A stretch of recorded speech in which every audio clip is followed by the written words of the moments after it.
A graça e a paz, irmãos. É uma alegria muito grande estar aqui para compartilhar aquilo que o Senhor colocou no meu coração. Uma mensagem que eu tenho certeza que vai poder te ajudar. Eu gostaria de te chamar a sua atenção para que você agora se concentrasse, não deixasse que nada viesse te distrair daquilo que o Senhor quer falar contigo. O título da mensagem que nós estaremos meditando é Esperança para vencer momentos difíceis. Como que estão as coisas aí na sua casa? Eu gostaria de começar primeiramente fazendo essa pergunta.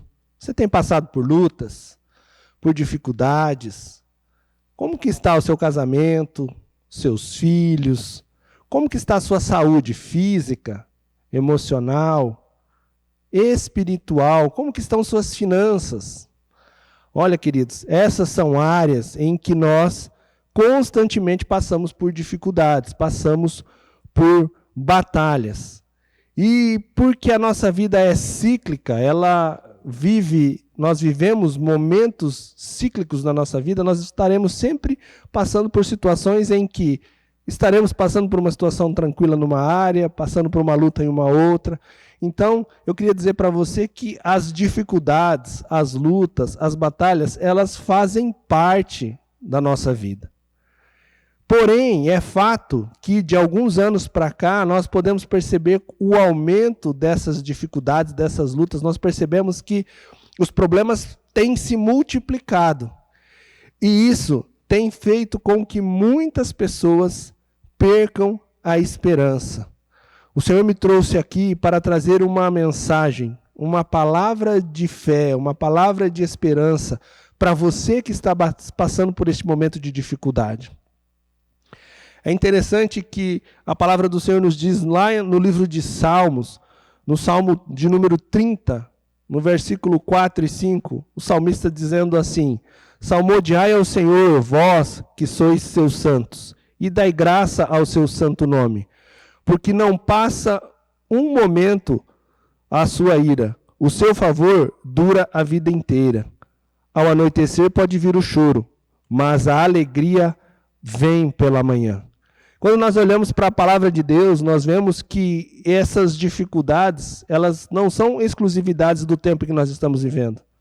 O salmista também aqui escrevendo o seu salmo e dizendo que por mais que você possa ter uma noite toda de choro, pela manhã a alegria vem. Por mais que você passe por um momento de dificuldade, a graça, a misericórdia, o favor do Senhor, ele é eterno.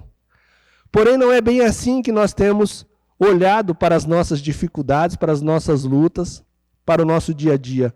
Muitas vezes nós temos enfrentado problemas e chegado muitas pessoas à conclusão de que aquele problema que ela está passando não tem solução.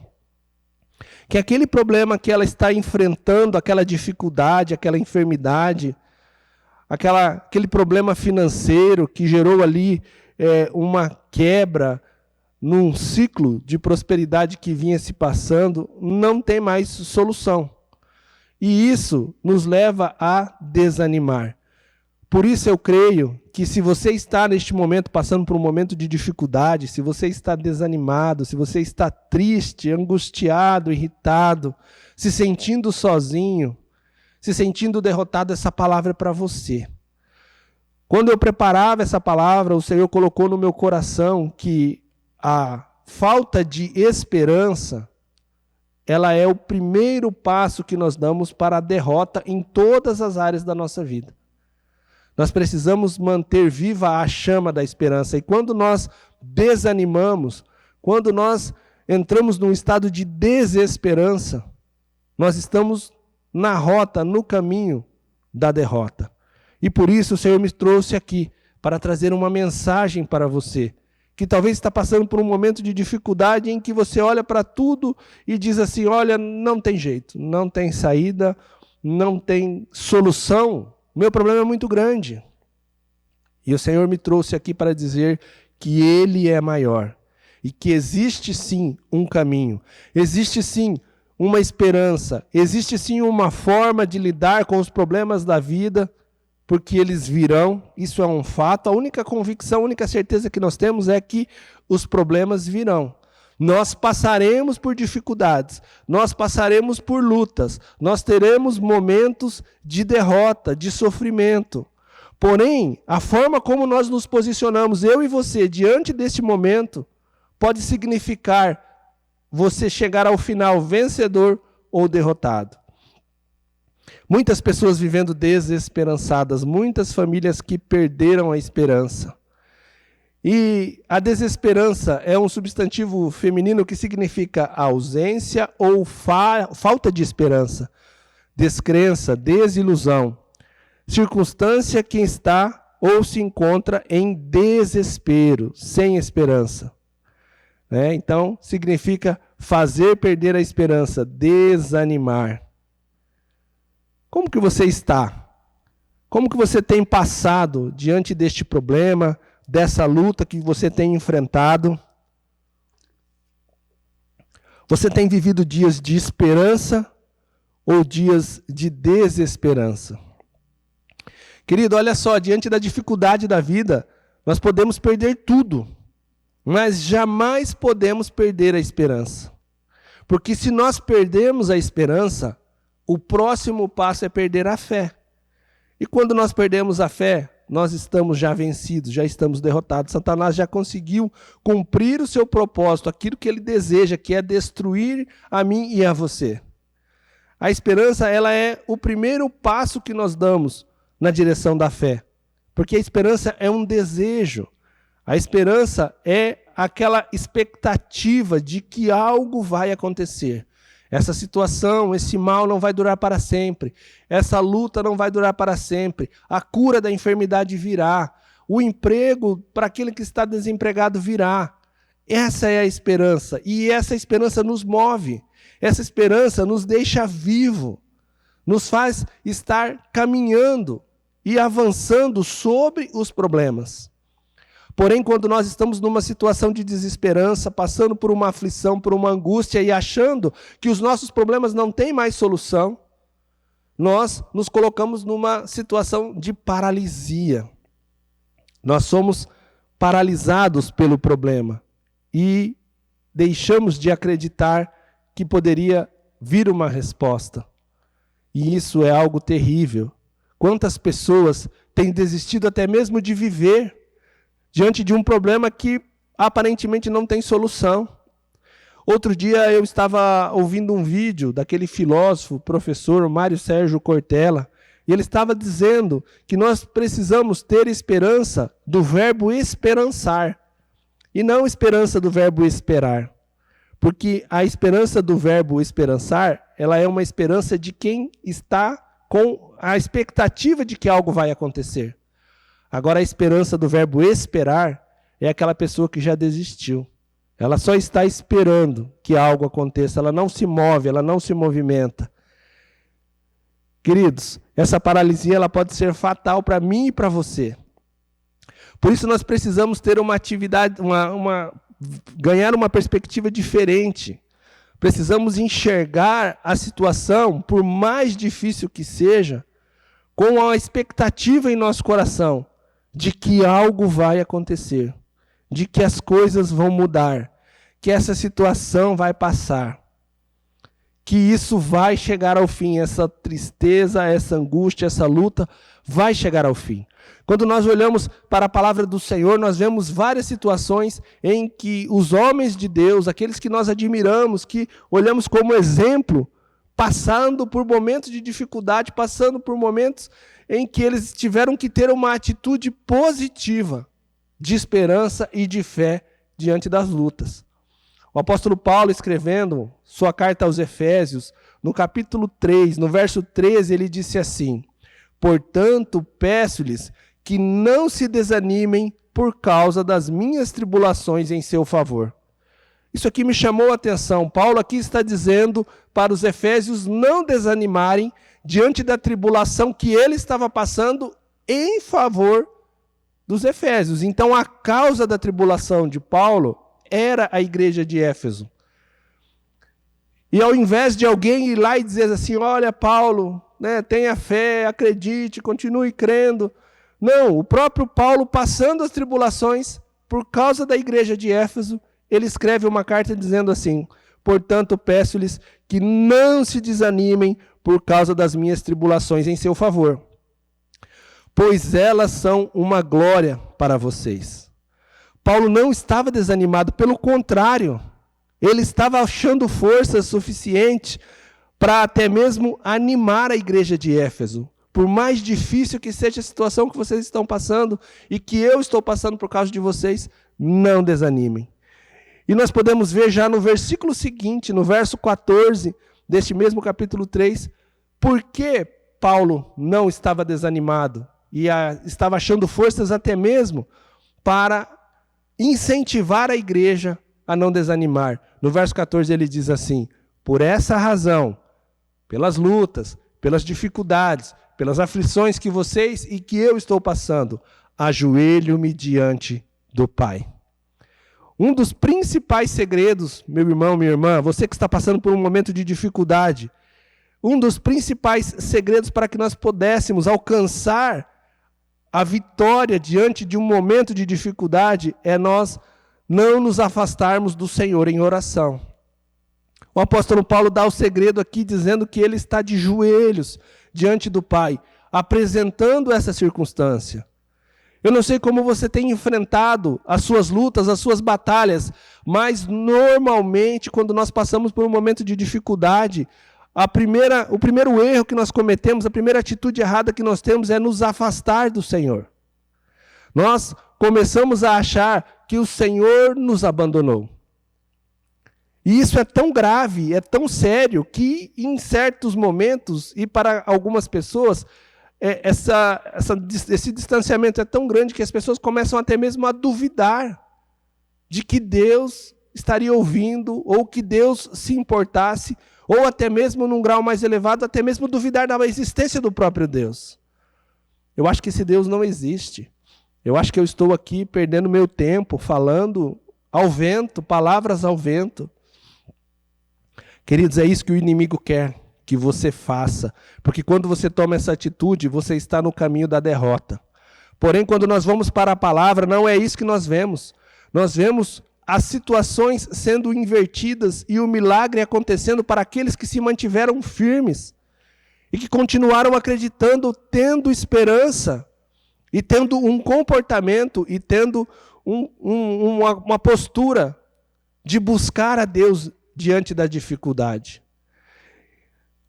Nós temos uma passagem que me chama muita atenção no Antigo Testamento, que está registrado lá pelo profeta Jeremias, quando o povo de Israel foi conquistado por Nabucodonosor. Nabucodonosor veio e destruiu a cidade, destruiu os muros, destruiu os templos, e Jeremias testemunhou toda essa tristeza, toda essa luta, toda essa angústia, e ele viu o povo sendo deportado para a Babilônia. E então Jeremias escreve o seu livro de Lamentações. E diante de toda aquela dificuldade, o verso 21 do capítulo 3 de Lamentações, Jeremias traz aqui uma frase que eu digo que é a segunda chave, a segunda arma que você deve usar diante de uma dificuldade para que você não perca a esperança. Ele disse no verso 21 do capítulo 3 de Lamentações: quero trazer à memória o que pode me dar esperança. Infelizmente, nós, quando passamos por uma dificuldade, nós trazemos à memória aquilo que nos dá desesperança, aquilo que nos entristece, aquilo que nos faz perder a fé, porque nós ficamos constantemente remoendo este problema e dizendo para nós mesmos: não tem jeito, não tem solução, não adianta, não vou conseguir, isso não é para mim, as coisas boas só acontecem para os outros. Nós começamos a olhar para as pessoas que estão à nossa volta e começamos a nos entristecer porque vemos que a pessoa está avançando, talvez naquela área que nós estamos tendo dificuldade. E chegamos até mesmo a ter uma inveja, né? Alguns diriam até, se possível fosse, porque esse termo não existe, ter uma inveja santa, não existe inveja santa. A inveja não é algo bom e nem é santo. Mas começamos a olhar e dizer, poxa, por que que essa pessoa prospera e eu não prospero? Por que que essa pessoa tem uma família abençoada e eu não tenho? Por que que os filhos dessa pessoa são obedientes e os meus não são? Por que que essa pessoa viaja para a praia? Por que que essa pessoa tem... E a rede social hoje cumpre bem o seu papel, né? De mostrar só aquilo que aparentemente seria uma felicidade, mas que nós sabemos, na verdade, que não é bem assim. E começamos a trazer à nossa mente essas informações de uma forma que vai prejudicando cada vez mais a nossa esperança. Vai matando a nossa fé. E é interessante que esse livro de Lamentações, Jeremias escreveu da mesma forma que eu e você, passando por uma dificuldade e até certo ponto olhando também para as dificuldades.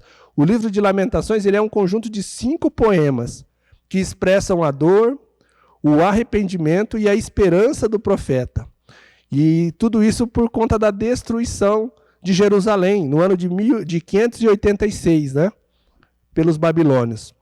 O livro foi escrito por Jeremias, que testemunhou o cerco, a invasão e o exílio do povo de Deus. Porém, o objetivo do livro é mostrar a fidelidade e a misericórdia de Deus, mesmo diante do juízo merecido pelo pecado. Muitas vezes nós estamos passando por uma dificuldade, diferente do apóstolo Paulo, que nós mesmos demos causa. Fomos negligentes com a nossa saúde. Fomos imprudentes com as nossas finanças. Gastamos mais do que devia. Entramos em sociedades com pessoas que não deveríamos entrar. Fazemos coisas erradas, né? Nos transformamos em escravos do dinheiro e isso, consequentemente, traz uma colheita para a nossa vida.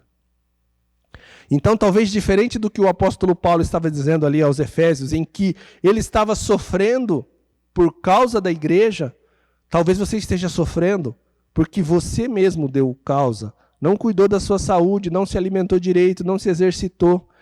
E isso trouxe uma consequência sobre a sua vida. A situação era essa. O povo de Israel, no tempo em que Jeremias escreveu suas lamentações, estava sofrendo por conta deles terem se afastado de Deus, deles terem transgredido a lei de Deus, deles terem feito aquilo que era mal aos olhos do Senhor.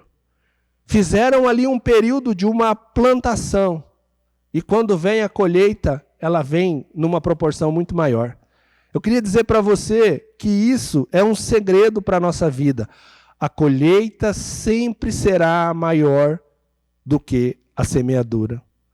Quando nós olhamos para isso, para essa realidade, você planta ali 1, 2 sementes de um pé de laranja, por exemplo, de uma macieira, de um pé de uva, de uma parreira de uva, uma muda. Quantos frutos, quando essa árvore está adulta, ela produz? Isso é uma lei para a nossa vida. Tudo aquilo que você semear, a Bíblia diz que você vai ceifar. Mas você não vai só colher, você vai colher numa proporção muito maior. Talvez você tenha semeado coisas ruins na sua vida e agora está passando por um momento de dificuldade. Assim como o povo de Israel estava naquela situação, colhendo aquilo que eles plantaram. Porém, o Senhor tinha planos para eles. O Senhor não os abandonou. E nós vemos ali que Jeremias está dizendo que ele queria trazer à memória aquilo que lhe dava esperança, no verso 21 do capítulo 3. Porém, quando você volta um pouquinho, você vê o desespero de Jeremias. No verso 1 ele diz assim, que ele era um homem que viu a aflição. Ele estava presente ali no momento da batalha, no momento da destruição do templo, no momento, eu imagino que muitas pessoas morreram, uma tragédia. Ele estava ali, ele viu essa aflição por causa do pecado do povo, não do seu pecado. Jeremias não tinha pecado, igual Paulo, quem pecou foi o povo. E ele estava passando por essa situação. No verso 17 ele diz assim, que a paz dele tinha se afastado da sua alma. Quando nós passamos por um momento de dificuldade, de luta, de ansiedade, a paz se afasta da nossa alma. E nós começamos a perder o sono, perder a alegria, perder a motivação. Isso nos leva a um estado em que, se nós continuarmos nesse caminho, seremos derrotados. No verso 18, ele chega a dizer que perdeu até mesmo a esperança. Por mais que eu e você olhemos para os heróis da fé, para os profetas da Bíblia, e achemos que eles são homens super-humanos, não, eles são como nós. Olha só o que diz Lamentações, no capítulo 3, do verso 18 ao 20. Jeremias dizendo: já pereceu a minha glória, como também a minha esperança no Senhor. Jeremias estava ali diante de uma situação, declarando com seus próprios lábios, de que a esperança que ele tinha, até mesmo no Senhor, já tinha perecido. E aí ele continua falando com o Senhor: lembra-te da minha aflição e do meu pranto, do absinto e do veneno. Minha alma continuamente os recorda e se abate dentro de mim.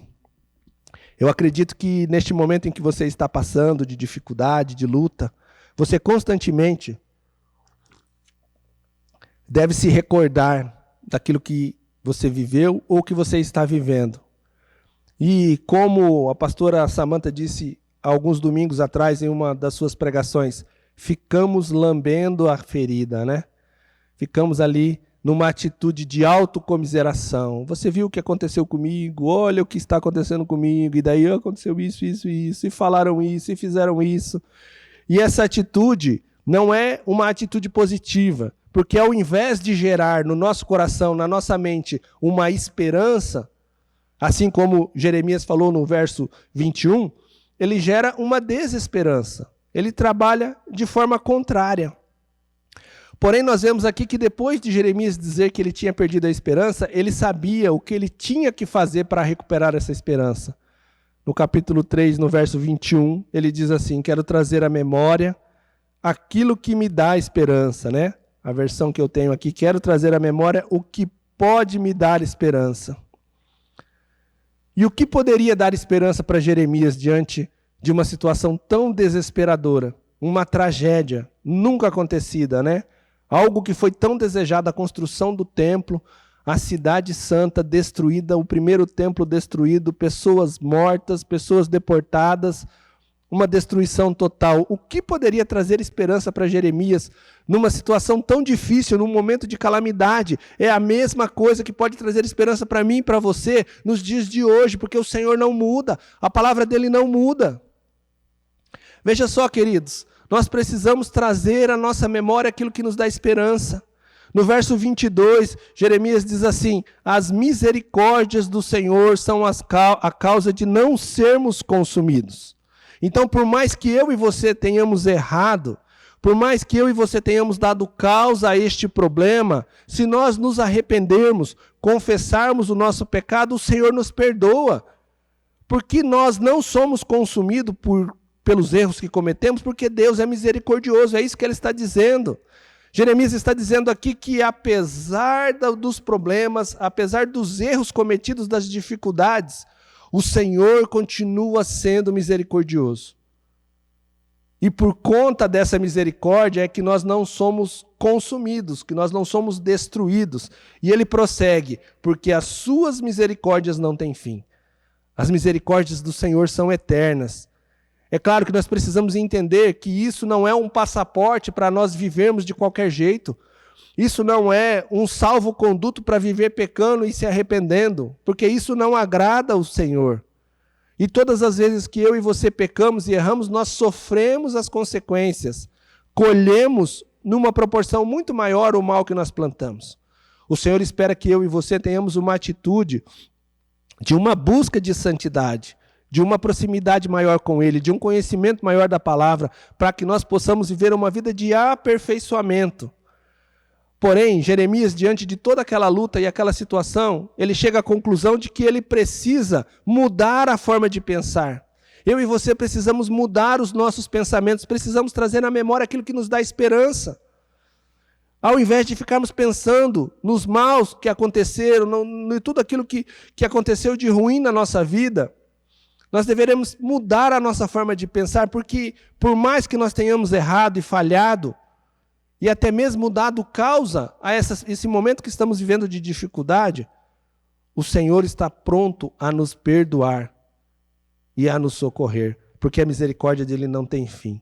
No verso 23, ele diz que todas as manhãs renovam-se cada manhã, e grande é a tua fidelidade. Todas as manhãs a misericórdia do Senhor se renova. Então, talvez se você ainda não teve esse momento de dobrar o seu joelho e de pedir perdão ao Senhor, porque você errou e deu causa a essa situação em que você está vivendo, hoje é o dia para que você faça isso. Arrependa-se, meu irmão, minha irmã. Arrependa-se desse mau caminho que você tem caminhado, dessas atitudes erradas que você tomou. Tome uma direção contrária, mude a sua vida. Mude a sua forma de viver e de enxergar o mundo. Mude as suas prioridades. Porque dessa forma, você vai mudar a semente que você vai começar a plantar. E no tempo certo você vai começar a colher. Isso é uma outra verdade. Nós muitas vezes queremos que as coisas aconteçam imediatamente. Porém, existe um processo, existe um tempo. Você lança a semente na terra, a chuva vem e molha a terra, a semente brota, a árvore cresce e depois de um tempo ela dá fruto. Tanto positivo quanto negativo. Existe todo um processo. Então que nós possamos a cada manhã olhar para trás e ver o que nós fizemos de errado e nos arrependermos e assumirmos um compromisso de não repetirmos mais esses erros. A fidelidade do Senhor é grande. No verso 24, Jeremias ele está trazendo à memória dele aquilo que dá esperança diante do caos que ele está vivendo. E ele diz no verso 24, a minha porção é o Senhor. Diz a minha alma, portanto, nele esperarei. Queridos, eu não sei em quem você tem esperado. Eu não sei para quem você tem olhado. Eu não sei aonde você tem colocado a sua fé. Talvez no governo, na política, na economia, no dinheiro. Achando que se você tiver uma quantidade maior de dinheiro, todos os seus problemas se resolverão. Eu queria dizer para você que isso é um engano. Porque a nossa porção é o Senhor. A nossa confiança precisa vir dEle. É Ele quem nos supre, é Ele quem está conosco a cada dia, a cada momento. E enquanto nós não mudarmos a nossa forma de enxergar as coisas na nossa vida, no mundo, nós vamos viver escravizados pelo desejo, pela vontade, pelo dinheiro, sofrendo as consequências do nosso caminhar, da nossa conduta errada. E o Senhor está dizendo, olha, arrependa-se, volte-se para mim, eu tenho planos para você, eu quero mudar a sua vida, eu quero mudar a sua história, eu quero transformar a sua casa, eu quero transformar a sua família. Eu quero te fazer prosperar, mas não para que você seja escravo do dinheiro, mas que o dinheiro seja uma ferramenta na sua mão que você possa usar com sabedoria. Precisamos mudar a nossa forma de enxergar o mundo. Precisamos trazer algo à nossa mente que nos dá esperança. E o que nos dá esperança é a palavra do Senhor. No verso 24 ele diz que a porção dele é o Senhor e que nele ele esperaria. Que nós possamos verdadeiramente esperar no Senhor, confiar que no tempo certo ele virá em nosso socorro e que ele não nos abandonou. E que essa esperança possa se multiplicar ao ponto de se transformar em fé. Existe uma diferença entre esperança e fé. A esperança é um desejo de que algo bom aconteça, de que essa situação se reverta, que a cura venha, né? Já a fé é a convicção, é a certeza. Então, quando eu tenho esperança repetidas vezes, isso vai gerando no meu coração uma convicção, uma certeza. E essa certeza se transforma em fé. Os teólogos dizem que a fé é o firme fundamento das coisas que não se vê, mas se espera. Você está olhando para a situação, você está vendo que está tudo indo de mal a pior. Porém, dentro de você existe uma certeza. Deus está comigo. A sua palavra me garante que Ele tem planos para mim. Se você voltar um pouquinho ali no livro de Jeremias, antes de Lamentações, no capítulo 29, no verso 11 e 12, o Senhor falando diante de toda essa situação ali, a partir do verso 1 ele vai narrar ali o que aconteceu com Israel quando Nabucodonosor vem e leva o povo cativo, e daí Deus manda Jeremias escrever uma carta, e lá no verso 11 e 12, no final de todas as orientações que o Senhor dá, ele diz assim, porque eu bem sei os planos que tenho para vós, os planos de dar paz, os planos de fazer prosperar, planos de bênçãos, é o que eu tenho para vós. Então não são esses planos que você planejou, ou essa situação, essa circunstância que veio sobre a sua vida que está fazendo você sofrer, não é isso que o Senhor tem para você. O Senhor tem planos de te fazer prosperar, de te abençoar, de te dar um futuro melhor, de te dar esperança. Por isso precisamos esperar nele. No verso 25, Jeremias continua trazendo à sua memória aquilo que vai lhe dar esperança diante de uma situação tão terrível que ele está passando, e ele diz assim: bom é o Senhor para os que esperam por ele, para a alma que o busca. E no verso 26 ele diz: bom é aguardar a salvação do Senhor, e isso em silêncio. Querido, isso é um outro problema que nós temos. Nós temos uma dificuldade enorme de falarmos com quem pode resolver. Mas quem não pode resolver, nós fazemos questão de ficar falando. E quantas vezes nós nos reunimos com pessoas que não podem trazer uma solução, que não podem nos dar um conselho, que não podem orar conosco, entrar nessa batalha espiritual e trazer uma palavra de Deus para o nosso coração, e ficamos ali falando da vida, falando da dificuldade, como tinha na década de 80 ali o desenho, né, da hiena: ó vida, ó tristeza, ó solidão, né? Vivia ali repetindo ali aquele lamento. Tomamos uma atitude de viver lamentando diante da dificuldade. E ao invés de trazermos à memória aquilo que nos dá esperança, constantemente repetimos aquilo que está fazendo com que nós afundemos cada vez mais, percamos a fé, que cada dia mais nos afastemos de Deus, esfriemos espiritualmente. Por isso, meu irmão, neste dia, eu tenho certeza que o Senhor me trouxe aqui para trazer uma palavra para você, que assim como eu, está passando por um momento de dificuldade e que precisa tomar uma posição, uma atitude, precisa sair desse marasmo, sair desse estado de inércia. E assim como Jeremias fez, Jeremias chegou a declarar que ele estava perdendo a esperança, porém ele teve um súbito ali, um lampejo de lucidez e disse: mas eu quero trazer à memória aquilo que me dá esperança. Que eu e você saibamos passar pelo dia mau, para que possamos chegar naquilo que é a promessa e o propósito de Deus para mim e para a sua vida. Que nós possamos trazer diariamente à memória aquilo que nos dá esperança. Que nós possamos, como o apóstolo Paulo disse aos Efésios, nos colocar de joelho diante do Senhor e perante Ele clamar, interceder, não só por nós, mas também por aqueles que estão à nossa volta sofrendo. Nós não temos condição de falar com Deus nem pelos nossos problemas. E às vezes vemos alguém do nosso lado precisando de uma ajuda, clamando, gritando um socorro, e nós não temos força, não temos coragem de nos posicionar também espiritualmente em favor daquele que está sofrendo. Assim como o apóstolo Paulo fez, assim como Jeremias fez, ao ver a cidade destruída por causa da desobediência, por causa do pecado. E ele continuou firme, mesmo sofrendo e passando por este momento, ele recobrou aquilo que era o certo de fazer e mudou a sua atitude, mudou a sua forma. Queridos, tudo aquilo que passa pela nossa mente se transforma em palavras, se transforma em sentimentos e depois vira atitudes.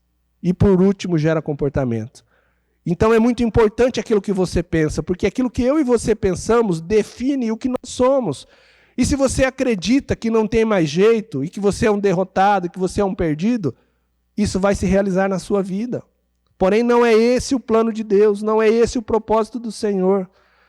Ao contrário, também é verdade. Se você acredita que existe um Deus que está aqui ouvindo as suas preces e que no tempo certo vai te restaurar, vai trazer você para aquilo que é o plano dele para a sua vida, isso também é verdade, isso também vai se renovar, isso também vai se concretizar no seu viver. É por isso que o apóstolo Paulo disse, escrevendo aos Romanos, no capítulo 12, no verso 2, ele disse que nós deveríamos renovar, transformar o mundo à nossa volta através da renovação da nossa mente. Então que nós pudéssemos renovar a nossa mente na palavra do Senhor e que isso gerasse uma transformação daquilo que está à nossa volta. A sua situação, a sua luta, a sua falta de esperança pode ser transformada se você fizer como Jeremias fez ali em Lamentações, no capítulo 3, no verso 21. Se você trouxer à memória aquilo que te dá esperança. E eu queria encerrar dizendo que aquilo que te dá esperança é o Senhor. Você precisa se aproximar dele através da leitura da palavra, para conhecer quais são as promessas, quais são os planos do Senhor para mim e para a sua vida.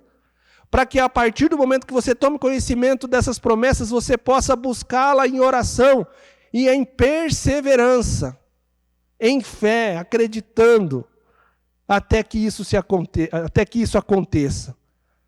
A palavra que o Senhor colocou no meu coração para você que está passando por um momento de luta é: renove as suas esperanças.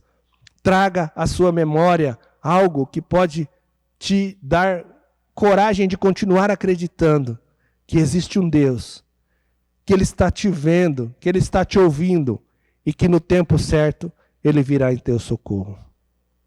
Eu queria que você fechasse os seus olhos. Vamos orar. Pai, em nome de Jesus, eu te louvo, eu te agradeço, Pai, por esta palavra, por essa porção da Tua palavra, Pai, que vem de encontro à nossa necessidade, à luta que nós estamos passando em tempos difíceis, em que quantas famílias, quantas pessoas estão sofrendo, estão passando, Pai, por momentos de desesperança, de desilusão. Alguns até mesmo já desistiram de continuar lutando, Senhor, por conta de uma depressão, de uma angústia, de uma ansiedade. Pai, tem misericórdia dessas pessoas.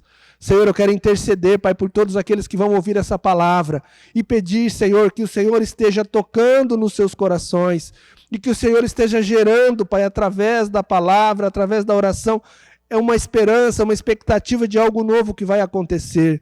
E que isso possa fortalecer o ânimo, Pai, daqueles que estão sofrendo. Senhor, vem, Pai, em nosso favor. Não demora, Senhor, em nos socorrer. Nós cremos na Tua misericórdia e sabemos que a causa de nós não sermos consumidos é que as Suas misericórdias se renovam a cada manhã. Elas são grandes, Pai, em nosso favor. O Senhor nos ama. O Senhor quer nos ver, Pai, cada dia mais próximos do Senhor, trilhando o caminho e os propósitos que o Senhor tem determinado para nós. Por isso, Senhor, que nós possamos ter esperança e que essa esperança, Pai, se renove a cada dia e que ao se renovar essa esperança gere fé e que essa fé, Pai, possa produzir o resultado da vitória que temos em Cristo Jesus. Muito obrigado, Senhor, em nome de Jesus. Amém, amém e amém.